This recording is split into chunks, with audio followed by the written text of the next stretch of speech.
take this personally, professionally, whatever you want. Something I've been doing recently is at the end of each day or beginning of the following, just recapping that day, whether it's out loud to someone or in a journal or just sitting and thinking to myself. I try to take a very intentional minute to think about the past day.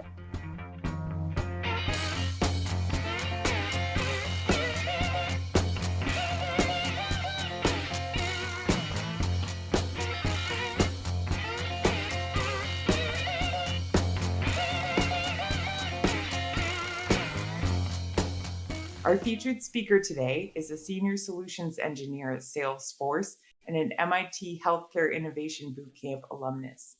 Passionate about creative solutions and strong team cultures, Lindsay feels most purposeful innovating impactful solutions for the health and life sciences industry. Lindsay, it's a great pleasure to have you as our featured speaker today. Thank you so much for being willing to share your journey with us. Absolutely. I'm really, really excited to chat with y'all. My apologies in advance for the background noise. I'm currently in an airport, but yeah, I'm really, really excited to chat. I think that the MIT Innovation Bootcamp really helped me kind of understand where I want to go in my founder journey. And it made me realize that actually the first step I wanted to take, and I worked at a string of scientific labs and startups and smaller companies. And that's kind of great. I have a good perspective of what it means to be a founder. And then I kind of realized, actually, I want to work at a larger company. I want to work at, Salesforce, this big tech leader, and really see what the end stage kind of huge enterprise business processes look like, what a sales cycle looks like, what it means to, be customer facing, what it means to be a public company, and get that perspective. And so I actually kind of pivoted away from startup for a bit, hoping to spend a few years in the big tech space, specifically in this sales, solution engineering, customer facing role, so that I can really understand, that the final piece of being an entrepreneur, which is getting your product or service in front of customers and being able to close those sales and being able to take some of those big company processes. So that's where I'm currently at now. Yeah. And it's been really interesting. It's been very fun. Learned so much more than I thought I would have. Before we dive in any further, I've got something to share. We're hosting an in-person event on the 8th of May right here in London, and you're invited. It's going to be a great chance to meet, connect, and go deeper into everything we talk about here on the show. You can find all the details and grab your ticket through the link in the show notes. And as a thank you for being a listener, you can get 50% off your ticket with the code Voyage50. Would love to see you there. Yeah, so going back to what you kicked off with, what prompted your interest in the MIT Healthcare Bootcamp specifically? I know there are so many different programs out there. And have you found that some of those tools have been things that you've gone, I know we learn a lot in bootcamp, do you find that there's something in particular that you go back to? Yeah, I think there's two parts. I think the biggest thing I learned as a leader is just the collaborative and interpersonal skills. I think I really learned that if you're on a team of your own choosing or not, you can have more productive and happier teammates purely depending on how you delegate. And it's not just important to delegate, but it's important to understand, really talk to people and get to know them and figure out what they're good at and what makes them energized. And if you find what they're good at and if you find what makes them energized, you will get so much more value out of that relationship, and that person will also feel more fulfilled. And I think I kind of learned that. That was a big learning of, we kind of, someone had volunteered to be the person to be in charge of a lot of the documentation and writing. And we realized later they just volunteered for it because they thought no one else would want to do it. But it wasn't their strong suit. It wasn't what they wanted to do. And we kind of switched around roles. And the other new person who was doing documentation got things in faster. They got it in better. And then this other person was also happier with their role. So that was a big thing. And then as far as business processes go, I have been in operations and engineering historically. I'm now in a sales role, but I just had no idea how much strategy can go into sales operations. And how much strategy, even if you have the perfect idea or product or service, what can happen between that moment and the moment it gets into the hands of the customer is actually incredibly crucial. And that was a really big learning from that boot camp that I think actually was great in that boot camp because it felt like a really safe space to kind of, try to learn how to sell something without worrying about actually having years of work go down the drain. So I would definitely encourage you, if you're looking to get into the entrepreneurial space, start small, start with kind of, I call them like practice project, practice companies. Like whether it's, trying to have a voice on social media or trying to sell something, create a website, market, whatever it is, like try practicing with something that you're not as emotionally, don't have all your eggs in one basket and have that be your first time trying to sell something. Try to sell something first that you care about, but it's maybe not your everything and your primary idea, because it is hard. There's a lot of trial and error. That's very interesting. Sales and engineering. I think it's quite an interesting sort of transition there. We've gone from a sort of more technical engineering role to the sales role. What do you think was the hardest part for you in learning that new position? Is it what you've touched on already? You talked about how you have to be really engaged with what you're doing. Or are there other factors that were difficult learning experiences? Yeah, I think the hardest transition was understanding the incentives of the people I'm working with. I think as an engineer, like the best way to help others is to help, review their code, or to team on something, or to help with leading Scrum cycles so that they don't feel too over or underworked at any one time. Whereas in sales, that help is actually in relationships. It's joining for a customer lunch to give credibility to a conversation, or it's helping find, custom resources to make an email feel a little more personalized. So I think that was the biggest shift for me, is just understanding what my teammates expect of me. And like in the beginning, I was helping people with, their slide decks and their pricing models and things like that. And then I realized like that's not the most nuanced part of their role. The most nuanced part is their relationship building. And so I kind of had to pivot when I usually jump in. And then I think another thing is just like, this is making generalizations, of course, but just the typical kind of energy and persona. When you're in engineering organizations, people like to be a little more efficient. Whereas within sales, it's a lot of like interpersonal relationship building as well. And I didn't realize that for a little while until eventually one of my teammates was like, hey, like, you never come to happy hour. Like, is there a different activity you'd want to do after work or something? Like, how can we, make you feel comfortable? And I was kind of like, oh, like, I didn't realize this is a part of workplace life that people value beyond just the job. So I think just understanding people's motivations and then understanding, what team dynamics exist. Honestly, that makes complete sense to me too. And it also resonated with me that you said sell something you're less passionate about first. I mean, to me, that's sort of like setting yourself up for this just being a learning journey. So you're not greatly disappointed that you're not selling the thing you're so passionate about. I don't know if that's what it means to you. No, it 100% does. Yeah. But some of what you're sharing, I worked for an IT solutions company in a sales capacity, and not being an engineer, the only way that I found I had any footing was, oh, this is about building trust and relationships. So if I figure out what products actually work and how some of them sort of work and who to go to, then I can be successful here. So what you're saying really resonates with me quite a bit. So I wanted to congratulate you, because it seems like a pretty recent move, joining Salesforce as a senior solutions engineer. What made this feel like the right time to make that sort of move for you in your career? Yeah, absolutely. So thank you. One, it was definitely a recent and very exciting switch. I think that for me, I kind of concurrently had been thinking in my personal life, I have a lot of friends getting married. She got a new puppy. I have some family stuff going on with my grandma. And I kind of was thinking like, I think I'm in this kind of phase of life where having a good work-life balance for a couple of years will be really crucial. I feel so happy to live in California. I love San Francisco, but I have family back in Texas. And so being able to actually go home a lot more frequently and not worry about having to work all weekend and stuff kind of made me start to think about like, should I take a break from startups for a little while? So it kind of worked out in a great way anyways, that I was like, I really actually want this kind of work-life balance break during this really busy couple of years. That worked perfectly with me also wanting to really kind of almost find a big tech job as like, I like to call it like research for being an entrepreneur in the future. So the timing kind of worked out. And then at the same time, my partner is kind of making the opposite shift where he was going from a much like bigger company to like he's like founding engineer at this little tiny company. And so we're kind of like, okay, one of us should probably be, you know how that trade-off works. Like someone should probably be somewhere a little more steady, and then someone kind of goes and takes like the big risk, and you're like, okay, it's your turn now, it's my turn later. So I think just really looking at like, how does this fit in my personal life? And the timing worked out both personally and professionally. Very cool. I think it's interesting the differences between working for a smaller company and a bigger company. My first job was for a startup, and I spent the last 5 years working for a much bigger company. And I'm actually have just accepted a new role at a startup again. And I think the required culture for small versus big companies can be very different. It's an interesting dynamic to see the differences between these experiences and what sort of expectations there are for you in those roles. Have you found that to be quite a transition for yourself? First off, congratulations.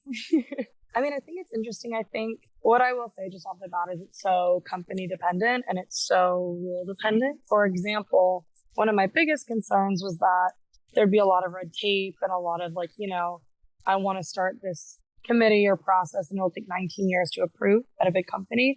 I think because I'm in sales, there's a lot less red tape, even at a larger company, because sales is inherently faster moving. You know, we can't hold up the customer. And then, so because I'm kind of an engineer within the sales world, I actually get to make changes a lot quicker because it's in these demo environments, you know, where I'm not actually messing with like the platform's production code. So I think there are little things where like kind of maybe think about what you're maybe most concerned about or anticipating most to be frustrated by, and think about how you can mediate that within the role or org or company you take. For example, companies that have customers internationally are also probably going to have less downtime because people are awake at, you know, more hours a day, things like that. But to kind of answer the general question, yeah, there definitely were some changes. Some I expected, some I didn't. I think too, I don't know, it's interesting. Like for me, I was at a health tech hospital staffing startup during COVID.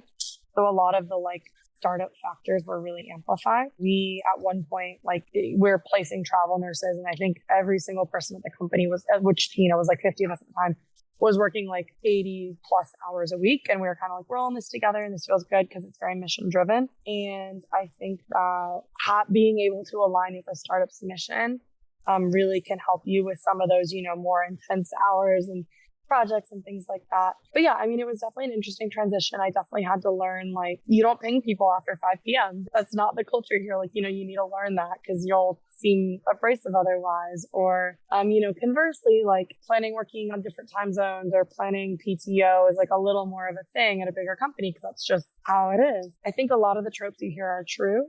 I think it definitely depends on the industry, on the company, things like that. And it just depends on what you need, and to just check in with yourself and say, you know, are these things that annoy me? Like, are they a little annoying, or are they like truly affecting my day to day? Yeah, the shift in culture completely makes sense to me. And I guess we sort of figure out where we fit within that in the subculture. I think going back to what you said too, when you really identify with the mission of an organization, maybe you don't mind those pings after working hours too. And it sounds like they're really trying to make sure that employees feel like it's a fun place to be after hours. Yeah, there's definitely like a work culture element to it that I think is awesome. And again, like, I think that's what got me through some of like the more like, gotta get this project done. Like, I'm tired, but like, it's the people. For what it's worth, you have that at a big company too. Like at every company I've worked at, I think my favorite thing from beginning to end has been the people. But I think especially at a startup, everyone's kind of bought into this mentality of like, we're building something really special from scratch. We're building something that doesn't have like weight in the real world yet. And that's really exciting. One thing too, kind of that I'll say on this topic is I do think there's this kind of assumption that once you go from big company to startup world, you won't go back. Or once you go to big company to startup, you won't go back. I don't think that's true, Spencer. It sounds like you also kind of are familiar with that's not actually true, but I think people forget you can flip back and forth as much as you want. Like, that's totally okay. And you can take all the best parts, you know, from what you've learned so far and then bring them into a startup, in my opinion. 100%. There's a lot of value in that. Hi there. If you're enjoying this podcast, would you mind leaving us a review, a like, and subscribe on your favorite podcast platform? Thanks so much. That really helps our reach. The Founders Voyage podcast is now proudly sponsored by VidOps. Kane at VidOps has been taking care of our editing since early 2024. He works efficiently, and I'm sure you'll agree that he does a great job. Thank you to VidOps for helping bring this podcast to life. If you want the same great support we're getting for your podcast, or you need help with video, photography, or animation, you can get 10% off at vidops.io using our referral code VOYAGE. That's vidops.io, referral code VOYAGE. Now back to the show. So where did your interest in engineering start? Is that something that's been like a lifelong passion? Did you kind of just fall into that at some point? Yeah, I mean, I think it's been a lifelong passion. Growing up, I wanted to be a scientist or doctor or something with science. And I was pre-med in college. And then I kind of realized, and I always like tinkering with things and building things and figuring out the weirdest version of PowerPoint effects that I could make, just kind of creating. And in college, I kind of realized, I think the thing I like most about science and medicine is actually this creative element of it. I've never been artistically creative, but I've always been kind of solution creative. And I realized that the thing I like most about medicine is that you get to kind of analyze the case of the patient and come up with a solution and things like that. And I started really gravitating towards genomics and the technical medicine and mobile health. And I kind of realized that it's not the science itself, it's the solutioning. And that just again kept bringing me back to engineering. By the time I graduated college, I realized I want to be healthcare adjacent, and as I still am, but I actually want to be doing more engineering and technical solutioning versus the medical pattern recognition that physicians partake in. Excellent. Not something that I've got much experience in the medical field, but I'm currently moving into a medical adjacent field as well, in robotics. Do you have any particular advice for me in going in and coming from a much more product development industry? My best advice would probably be, don't be afraid to experiment. I think that when you come from the software product space, it's very, there are best practices and there's maybe this little wiggle room here and there for these little experiments here and there. But there's pretty much a vision, and the product designers draw it out. The product managers figure out how the engineers are going to build it, and you're done.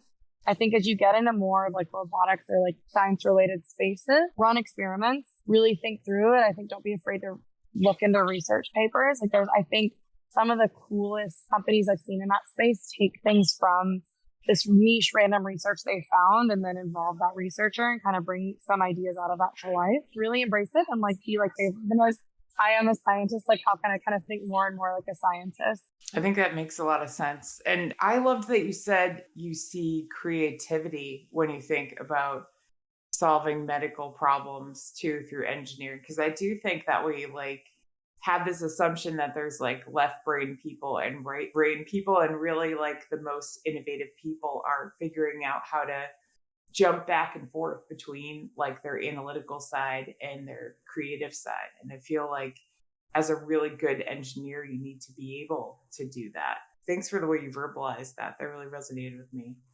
Jumping to a different topic, I would love to hear about your boutique travel agency. How did that interest kind of begin for you? And when did you realize you wanted to monetize it, make a business around it? Yeah, so this actually, it's funny, during 2020, late 2021, late 2022, and then a lot of 2023, my partner and I were both working remotely and traveling a lot. We'd bring our dog, stay somewhere for a month. And it was just super fun. I had friends start to kind of be where should I stay here? Can you help me figure out what to do? How do I travel with my dog too? Stuff like that.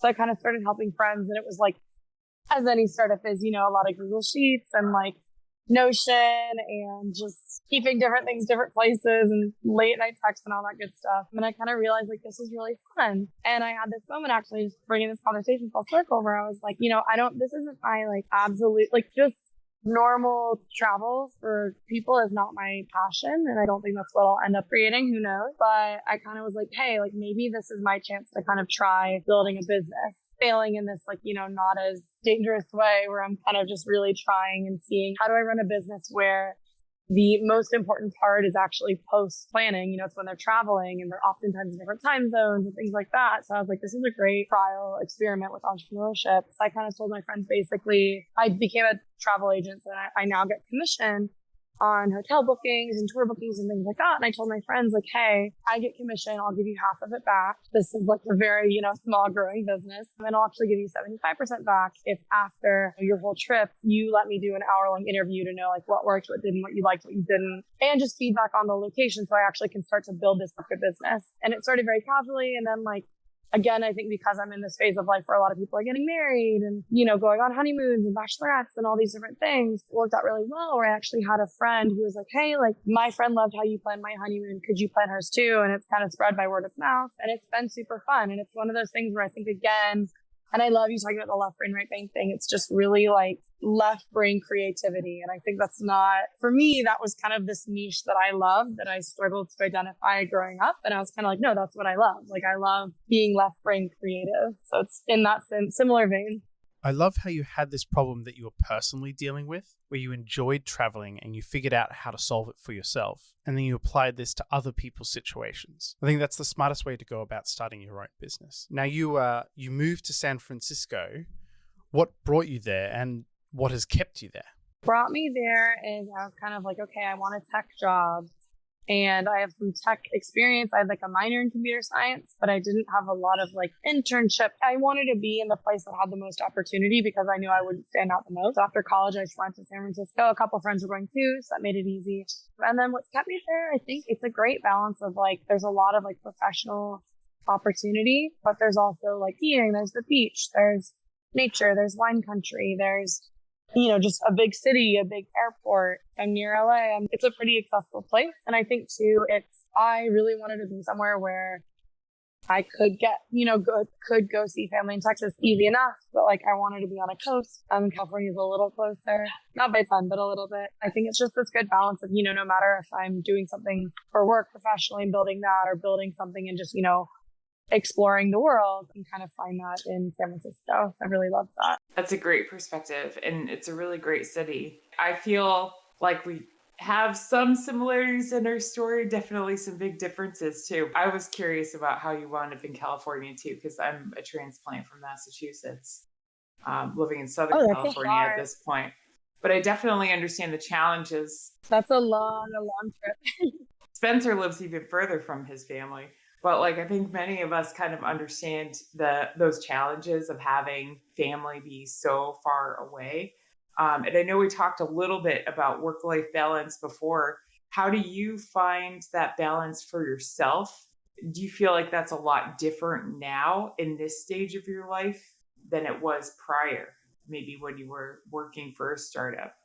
Yeah, absolutely. I think the biggest thing, so pre-COVID, I think it was kind of like, work is new and everyone loves to work, and you're just kind of in these more junior roles where there's only so much I can really do for the company. And then COVID hit and all the lines of work-life balance kind of melted away, and work was incredibly fulfilling and there was nothing else to really do.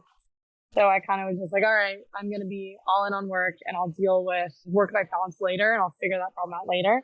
And then after COVID, I actually had a really hard time kind of finding that back. And I had to start just giving myself some like pretty solid lines of, like put your phone away on the weekend unless you're, if you're deploying code the week before, great. Like you can be kind of on call, but if there's nothing that is yours that could break, put your phone away over the weekend, your work phone, or you can read whatever the ping is. But if you know that it can wait till the next business day, actually let it sit. So I would just set these boundaries. And then other things I would do is if I were taking a week off, like Monday through Friday, and I were going on a 10-day trip, I would be like, well, I'm just going to work a half day on like Wednesday or Thursday just to kind of check in and make sure. And I realized that's not necessary. I don't need to do that. If something can't wait 5 days or someone else can't help, then like I have incorrectly built or created or planned or documented whatever it is. And I think that was a big breakthrough for me of like, if I am that incredibly necessary where it can't wait a day, then like that's a failing of either, the company setup or my own like documentation, but that shouldn't be a thing. So I think now, especially with just, I like kind of would catch myself like checking, at a friend's wedding between the ceremony and reception, like checking Slack. And I was just like, I don't need to do that. So I think just really trying to set good boundaries for yourself in the same way that during a meeting, you wouldn't pull out your phone and like call your friend. Like if you're with a friend, don't pull out your phone and like check Slack or email. So I think it goes both ways, and just giving that same respect to both pieces of your life. It's something I've really worked a lot on. Excellent. It's great to hear how that's been something that you've worked on and has been improving for you. Now, I believe you have to head off in a few minutes. Do you mind if we just wrap up with one question that we like to end on? Of course, absolutely. Awesome. So the question is very freeform. Feel free to interpret it your own sort of way, whatever makes sense to you. But basically, what are the words of wisdom or piece of advice you would like to leave us with today? Whoa, what a great question. Oh, okay. In spirit of, take this personally, professionally, whatever you want. Something I've been doing recently is at the end of each day or beginning of the following, just recapping that day.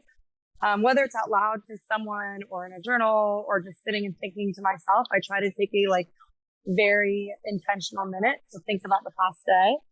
I started doing that a few months ago when I had a couple really quick day trips, both for work and personal, where I wanted to not forget kind of what I did. And I realized I really enjoyed it. And it's fun too, because some days you're like, I had a great day at work and I, get to ruminate on that. Sometimes you're like, I had a fun trip with friends or family and I get to think about that. And some days you're like, I didn't do much today. And I still get to then the little moments kind of bubble up and you think about those. So that would be my advice.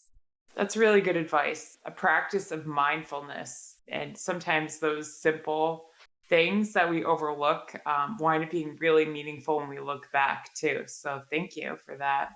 Absolutely. Thank you so much. This is awesome. You've curated a really special environment here.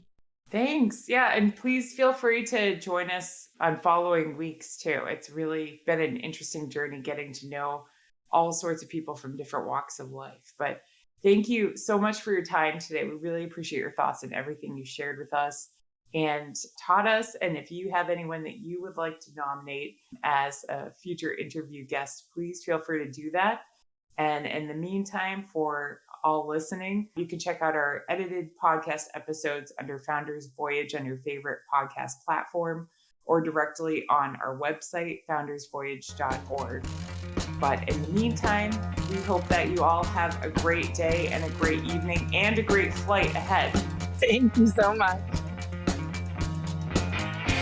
You've just finished another episode of Founders Voyage, the podcast for entrepreneurs by entrepreneurs.